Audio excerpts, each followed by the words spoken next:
there's been a lot of speculation about Anthony Joshua's next opponent.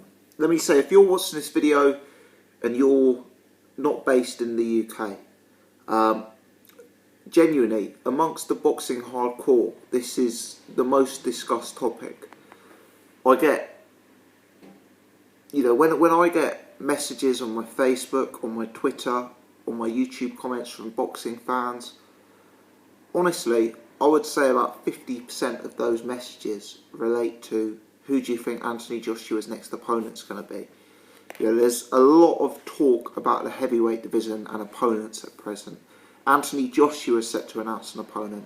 David Haye is set to announce an opponent. Joseph Parker is set to announce an opponent. Hughie Fury is set to announce an opponent.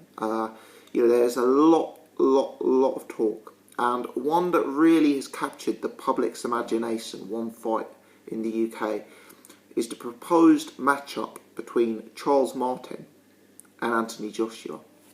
Now, Charles Martin, the IBF world champion at heavyweight, has gone out of his way to call out Anthony Joshua and to try and make that fight happen. It's not too regular that the world champion is calling out a young prospect. Usually it's the other way around, that the prospect calling out the world champion. But in this case, Charles Martin seems to be gunning for this fight and looking for this fight to be made on April. He seems to be willing to come over to the UK. He seems to be happy for his first title defence to be against the undefeated, power-punching Anthony Joshua, and he seems to want to fight. Charles Martin is the kind of guy at present where everyone's after him. All the big names in boxing want to fight with Charles Martin. He's viewed as a weak mark. He's viewed as the easiest route to world title. And I think Charles Martin is looking at his options and seeing Anthony Joshua, a young guy, very early in his professional career, who hasn't been tested yet, and thinking this represents some of the best risk versus reward factor out there in heavyweight boxing at present. Let's put it this way, one of the concerns relating to Charles Martin is that he himself is a young guy without too many fights at a high level, without too much of a learning curve, and he is maybe thinking that he's going to be in deep water if he has to take on the real highly rated, experienced heavyweight contenders. For example, Charles Martin would start as the underdog in a fight against Povetkin. Charles Martin would start as an underdog against Kubrat Pulev. He'd start as an underdog against Luis Ortiz. I think he's looking at Anthony Joshua and he thinks Anthony Joshua is in a similar position to him. But unlike the other fights, Anthony Joshua can represent a massive, massive payday. Eddie Hearn, there was an article on Sky Sports today saying Eddie Hearn hints at a potential Charles Martin matchup, but Charles Martin is asking for ludicrous money. Well, Charles Martin should be asking for ludicrous money. He is the only way to obtain a version of the heavyweight world title right now. Fury's tied up for the long term. Deontay Wilder, we understand, is going to be tied up for the long term. Charles Martin represents the way of becoming a heavyweight world champion. He's available. He's got a belt. He's got the option to do one, maybe two voluntaries. He looks more beatable than the other guys. And Charles Martin, the next fight for Charles Martin needs to be a get-rich fight. Because let me say, if you look at Charles Martin's record to date, it's clear he hasn't earned much money up to this stage of his career. And if there's a high probability that he'll lose his next fight, he needs to make his money at this point. So Charles Martin is completely correct to be asking for ludicrous money. Bill World and his wife want to fight Charles Martin. I'm sure David Haye would want to fight Charles Martin. I'm sure Deontay Wilder would want to fight Charles Martin. So why should Charles Martin come to the UK unless there's ludicrous money? Risk his world title unnecessarily, risk his undefeated record. Eddie Hearn or Team Joshua made a rod for their own back when they decided it was the right move to leak the figures that Joshua and Dillian Whyte supposedly earned from their paydays on pay-per-view. Eddie Hearn, not Eddie Hearn, but it was leaked that Anthony Joshua earned £3 million and that Dillian Whyte earned £500,000. Now Charles Martin's looking at that and seeing there's a £3.5 million purse there and thinking he should be getting 50-60% of that as the reigning world champion. He's also thinking the potential gate and pay-per-view sales could probably be higher, given that this is for a world title fight. And you know what? He's right. Charles Martin, if I was Charles Martin, I'd be asking for £2 million for the fight. That's $3 million. I'd be looking to make enough money from this fight that if I were to lose, I'd still be set up for life, and that maybe if I was inclined to go down that route, I wouldn't have to box again. So, for me, Charles Martin is very, very sensible in asking for that money. And I don't think he can be questioned about it whatsoever. Now, people have been asking me for some time, what do I make of the fight? What do I make of the fight? And I've been very consistent in my answer, which is that the fight won't happen. It's just posturing. Clearly, it's way too early for Anthony Joshua. The management, Eddie Hearn, wouldn't make the mistake of putting him in a world title fight at this stage. However, the more this is dragged on, the more it seems likely. It was long suggested that Matchroom, Sky, Team Joshua would announce their opponents last week, last Thursday, last Friday. But that didn't happen. It's now been suggested that there'll be further delays. Apparently Eddie Hearn was in the States for the Super Bowl last night. Was he trying to get in some negotiations en route? Who knows? Now he's got an article on Sky, who clearly he's affiliated with, saying that he's considering the fight and there's some potential there. My suggestion is that this fight, which I've always viewed as a ludicrous fight, may actually be somewhat on the cards. We heard rumours of Stavern, we heard rumours of DeCam, we heard rumours of Jennings. These guys are all available. None of those guys have fights booked. If those fights were planned, why is there such a delay? Now with Eddie Hearn coming out and hinting about this fight, with Charles Martin clearly gunning for the fight, there seems to be increasing belief amongst the boxing public that this fight will go ahead. Now, first and foremost, let me say, I think this is an incredibly bad fight for Anthony Joshua at this stage. I believe this would be some of the worst management I have seen in heavyweight boxing. And I know that's strong, but let me reaffirm that. I believe this would be some of the worst management I have ever seen in heavyweight boxing. And I would stand by that comment if Anthony Joshua knocks Charles Martin out in the first round. I would also stand by that comment if AJ knocks out Charles Martin in the first round and goes on to be a dominant world champion for years to come. Because when you make a decision, you have to make a decision based on the facts that are in front of you at the time. What Anthony Joshua will go on to do, who he'll go on to beat, these are all intangibles, these are all unknowns, these are all coin tosses. They're dependent on a number of factors that are completely out of Anthony Joshua's control, Eddie Hearn's control. So Eddie Hearn's got to base the decision on what is available to him now. Now, Joshua, and this is no criticism of Joshua, is simply not at a stage where he should be competing for a world championship. It's not a criticism of Joshua, because Joshua is far too early on in his career. The guy hasn't gone beyond 7 rounds in a professional ring. Now, if a real unheralded fighter got a chance at a world championship, I'll try and think of an example. Richard Towers, David Allen, those guys are fighting in an eliminator for the British title. They've both got, between... Dave Allen's probably not got as many fights, but they've both got less fights. They're still at the prospect or early contender stages. If one of those guys got offered a fight against Charles Martin, they should take it. And the reason they should take it is because whilst they're risking their careers being derailed by a loss, there isn't necessarily the obvious route to them to superstardom without such a risk. But with Anthony Joshua, this risk is completely unnecessary. This is a guy who sold best part of 500,000 views for winning the British title, pay-per-views. Sold out the O2 Arena. This is a guy who is an established pay-per-view star. Arguably, this is the biggest pay-per-view star in British boxing right now. And he could sell out the O2 and he could do substantial pay-per-view numbers if fights were announced against David Price, if fights were announced against Derek Chisora, if fights were announced against Hughie Fury. My point is, unlike a Richard Towers, Anthony Joshua's actually got a hell of a lot to lose by having his career derailed at this point. Surely it makes sense for him to have another year before moving to this point. The reasons for that are twofold. Number one, it gives him time to fill his bank account. He's earning huge money. He's making huge money for Eddie Hearn.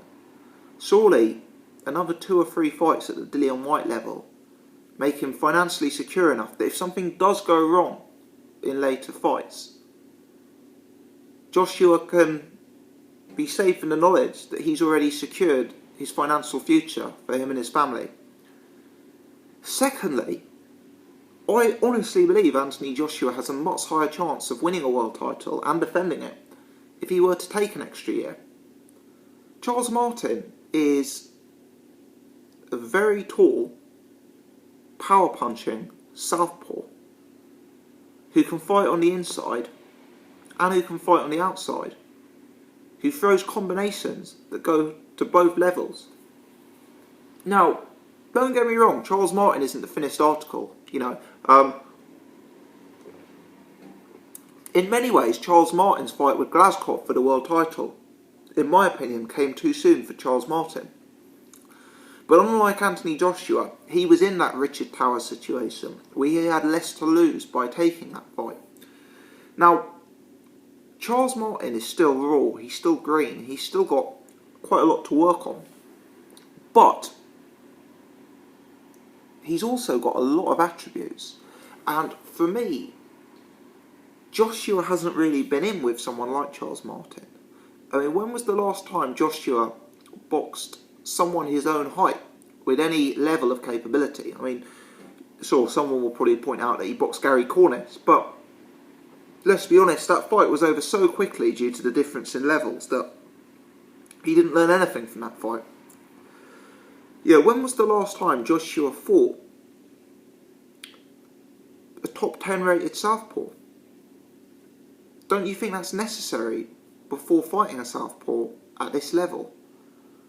What happened the first time David Price fought a top 10 southpaw? What happened the first time David Price fought a top 10 guy who was one of the taller heavyweights? Yeah, the other thing about Charles Martin is if you look at the people that Anthony Joshua's been in with, Charles Martin would either be the top puncher or the second top puncher that Joshua's ever fought. Now, the only other time Joshua fought a puncher, last time out against Dillian Whyte, he looked hurt and wobbled in that fight for me. And I think at this stage, Charles Martin, despite the fact he's a bit green, is still more refined than Dillian Whyte was. Dillian Whyte was very sort of slappy with the jab. It was very wide. It was very looping. For me, Charles Martin is slightly crisper with his boxing than Dillian Whyte. The other thing is Charles Martin can punch to the body. He's got some decent punch variety. And for me, Joshua could be vulnerable to the body. It's interesting. It's interesting. So what I'm getting at is this would be a huge step up for Anthony Joshua. Now, a lot of people say Joshua shouldn't take this fight because it's too early for him to be world champion. If he beats Charles Martin, all the wolves will be after him and then there'll be no going back, no hiding. I agree with that argument. But I'm not sure Joshua's even going to beat Charles Martin at this stage. And that's no criticism of Anthony Joshua. It's a criticism of his management. He has not had the right fights to get to this level.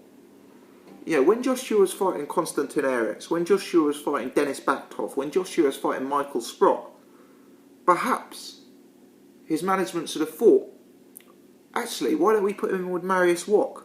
Mariusz Wach is beatable, but Wach will give him experience of rounds and give him experience against a taller guy.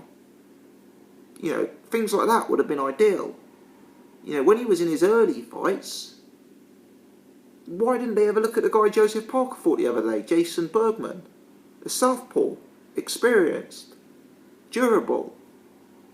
He's been given the wrong fights on the way up to prepare him for a fight like that. And because of that, the frailty showed up last time out. Now, he got away with it. And he performed with credit in that Dillian Whyte fight. But the reason he got away with it for me is because Dillian himself was out of condition, potentially injured, but out of condition definitely, and very raw. Very raw. Charles Martin may be green as well, but he's not going to be as green as Dillian was that fight. And for me, Charles Martin may not let Anthony Joshua off the hook like Dillian Whyte did in that second round, should Charles Martin hurt him and put him in a similar position, which is certainly possible. You know, Joshua for me has a lot to work on, and I look at Charles Martin, and whilst I acknowledge Joshua would be a favourite in that fight, it is no sure thing that Joshua beats Charles Martin. And the frustrating thing is, I honestly think if Joshua had 3 or 4 more fights over the course of the next year, we could go to that fight and I would say, right, I'll give Joshua a 90% chance in this fight. You know, I think that I'd be in that position. It's not that my opinion is irrelevant, you know, but what I'm getting at is I would be confident Joshua could beat Charles Martin in a year's time with 3 or 4 fights. But at this stage, I've never gone beyond 7 rounds, looking uncomfortable defensively, looking a bit stiff and not instinctive when levers being thrown his way. I think it's too much too soon. You know, Charles Martin is not only a massive step up in class to world title level, he's also the first elite big man. He's also the first elite power puncher. He's the first elite southpaw. And he can mix it up on the outside, and he's got all the punch variety. You know, Charles Martin is no Vladimir Klitschko, no Tyson Fury, but he's also no Dillian Whyte and Gary Cornish. You know, he's a long way above that level. He really is. And it's a tough fight for AJ. Tough fight. And if I was managing him, I'd stay a million miles away from this fight. Anthony Joshua winning a world title at this stage isn't necessary. He's got such a big profile, so much support and demand behind him. He will be able to work his way to a world title fight. Definitely. He doesn't need to jump at it just because it's available at this stage. He really doesn't. And, you know, people often say to me, oh, you want to protect fighters too much. They should just get it on, see who the best man is. I think what people are forgetting is this is a brutal sport which involves 18 stone men trying to render each other completely unconscious. You know, Anthony Joshua could lose this fight and never be the same again. He could be injured. He could be hurt. His confidence could be knocked. You know, we've seen the crippling effects that a knockout loss can have on a fighter. Just look at David Price. David Price is the blueprint of how not to manage a heavyweight. And there are similarities there. You know, the Olympic background, the fact that they wiped out all their opposition early, the hype behind them, the power punching, the fact that they didn't have experience going rounds, the fact they weren't tested defensively. There are similarities there. You know, and I'm not saying Joshua does look to be a better prospect than David Price, don't get me wrong. But it would be beneficial if he could learn from others' mistakes rather than learning from his own mistakes. So, I wouldn't take the fight if I'm Anthony Joshua. I would want to go into the fight being fully prepped and experienced for a world title fight. He's got the luxury of that. You know, let's talk for a second that Anthony Joshua does win the belt. You know, let's say that the fight does go ahead. Let's say the fight's announced, and let's say Joshua wins. And I acknowledge, you know, if Joshua Martin is made, Joshua's got a very good chance of winning that fight. Martin, there's a few holes in his game at this stage. Martin is beatable. I'm not necessarily going to say Joshua will beat Martin, but I acknowledge if the fight is made, it's a very realistic possibility that Joshua does win. Well, Joshua is now the IBF World Heavyweight Champion. And you know what the IBF are like. This is the organisation who stripped Tyson Fury 1 week after his belt. 1 week after he beat Klitschko for the belt. You know, the IBF are going to make Anthony Joshua fight. And at that point, it is likely he's going to be in deep. He's not going to be able to select his opponents anymore. He's in a luxurious position now of having 8 or 9 people calling him out, having a huge amount of opponents on the go and making the decision as to who he's going to fight. Well, if he beats Charles Martin, that's no longer the case. Let me tell you, Joseph Parker or Carlos Takam, one of those two I believe, will be forced on him within 6 to 9 months after the fight as a necessary mandatory. Now, people will look at those fights and think they're winnable fights for Anthony Joshua. But my point is, he may actually find that being a world title holder may mean that some of the fights he has to fight are actually smaller events in terms of the name of opponent and in terms of the pay-per-view sales than if he stays without a belt. In this modern age of boxing, belts aren't everything. The truth is, right now, that if Dillian Whyte comes back and knocks out 3 or 4 opponents, an Anthony Joshua Dillian Whyte rematch probably does 6, 7, maybe even 800,000 pay-per-view buys with the momentum these guys have got at present. That they could do that for the European title. That is probably a bigger fight in terms of money, pay-per-view sales, ticket sales, than Anthony Joshua defending his title against Carlos Takam in an IBF mandatory. My point is, in the modern state of boxing, being a champion isn't everything. He's going to have to take mandatory obligations that he's not necessarily going to want. And in order to avoid that, he and Eddie Hearn may be considering going down the unification route. And let me tell you, I know Deontay Wilder looks like a flawed fighter. I know there are people out there, and I'm certainly not one of them, who still believe Tyson Fury is a flawed fighter. But at this stage, Anthony Joshua is not beating those two. He's just not. And that's not a criticism, because there isn't a single fighter on the planet with Anthony Joshua's number of fights and number of rounds who I would pick to beat either of those two guys. That they're a level above. And for me, Joshua, for his own good, needs to be slowed down. There's something very special building behind Anthony Joshua here. The support that I see from him in the UK is, for me, it's a new level. It's a support that goes above and beyond what Carl Frost had, what Joe Calzaghe had, what Amir Khan has. For me, it's reminiscent of Ricky Hatton. Joshua has the potential to be a huge, huge star for the next 10 years. It wouldn't surprise me if Anthony Joshua makes more money in boxing than any other British fighter in history. It wouldn't surprise me if he sells more tickets and more pay-per-views than any other British boxer in history. Why gamble that for the sake of 6 to 9 months?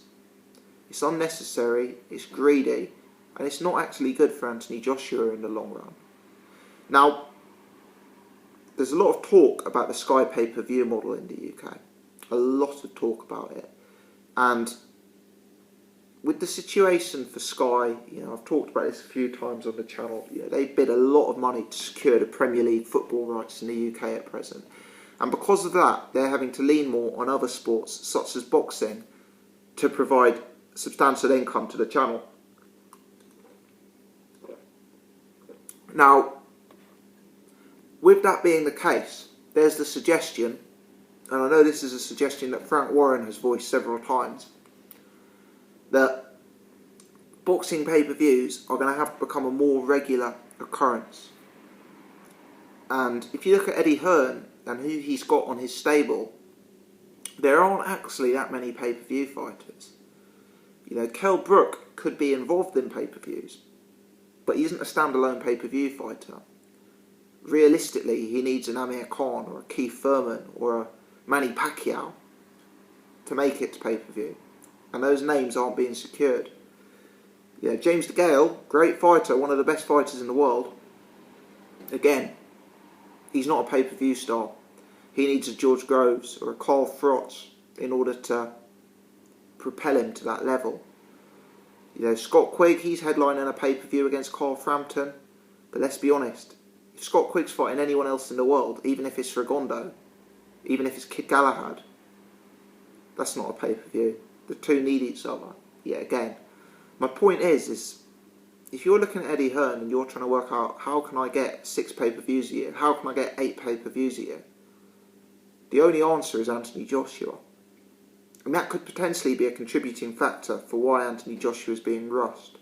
Because I'm saying, for the sake of this guy progressing correctly in his career, Eddie Hearn should bring in Ustinov. Eddie Hearn should bring in Marius Wack. Eddie Hearn should bring in Bermain Stavern. And I doubt Eddie Hearn would disagree with me on that.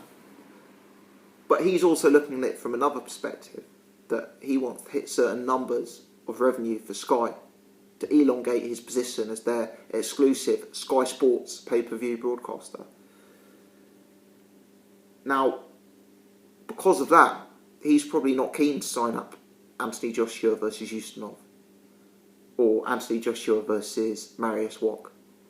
Because he is sitting there and he's thinking, God, don't think Ustinov's going to bring in 200,000 pay-per-view buys. So perhaps he's thinking more with the pay-per-view mindset on, as opposed to what's best for the fighter. And he may think that what's best for the fighter is securing a huge pay-per-view payday.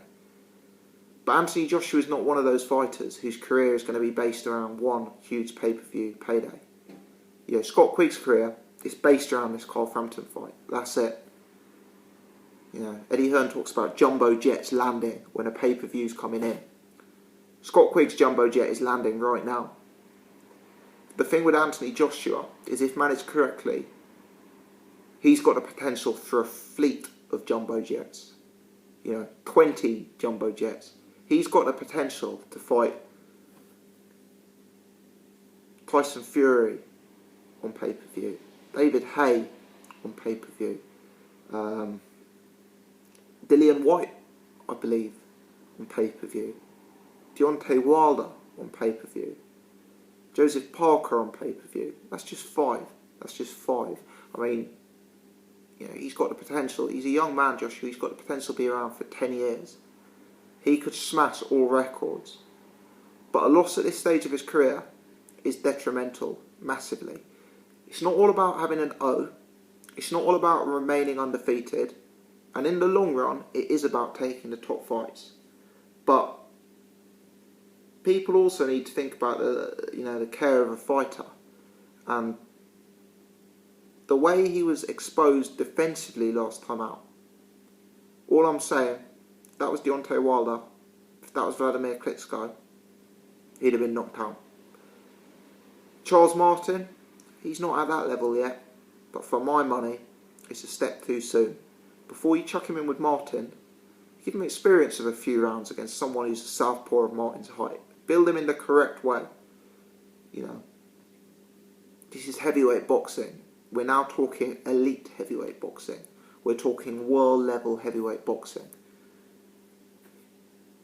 If Joshua's knocked out unconscious, it damages his image, it damages his legacy, it damages his future marketability. And it may damage his health and his confidence to a point where he doesn't go on to be as good a fighter as it looks like he could be. The foot needs to be taken off the gas. The pay-per-view priority, for me, needs to be viewed as a long-term goal. How much money can Anthony Joshua and Eddie Hearn make on pay-per-view over a 5-year period, not over a 5-week period? I think it would be absolutely terrible if Joshua fights Charles Martin next. I'd love the fight from a boxing fan perspective. I'd get really up for the fight. But if Anthony Joshua loses or draws, it's the wrong decision to make. If he loses, clearly the fight comes far too early, and that could have been avoided with a few more learning fights. Joshua can beat Charles Martin in a year's time. If he wins, still too early. He either knocks Charles Martin out early and again learns nothing from it and is in the same position for his next fight. Division is really hotting up right now. It's not like it's been for the last 5-6 years. It is really hotting up right now. You know, Povetkin, Ortiz, Klitschko, Wilder, Fury, Parker. It's a bit of a murderer's row for my money. I mean, don't get me wrong, we're not talking Ali, Fraser, Foreman, Ken Norton, you know, etc. But it's a stiff competition for Anthony Joshua. And honestly, people think I'm a hater on Anthony Joshua. I'm actually not. You know, I'd like him to do well. I think he's very good for boxing, very good for British boxing, and I think he can take the sport to a whole new level. I just don't want to see a David Price Mark 2. Look, I've rambled on for 31 minutes. It's been one of my longer videos, but as you can probably tell, I've got a lot on my mind on this fight and keen to get some thoughts down. Let me know your thoughts here. How do you see it? Do you agree with me? Do you disagree with me? Let me know your thoughts. If you've enjoyed this video, please click the thumbs up button. Help support the channel. The announcement we expect will happen in the next week or two. Please hit the subscribe button. I'll certainly do a follow-up video, whoever it is. Maybe it's Charles Martin. My instinct's still telling me it's not Charles Martin. I just have this feeling it's either Stavern or Takam. But we shall see. I'll do a video regardless, and of course I'll be covering the fight. So hit the subscribe button. I wouldn't want you guys to miss out on the follow-up I do. Many thanks as always for watching.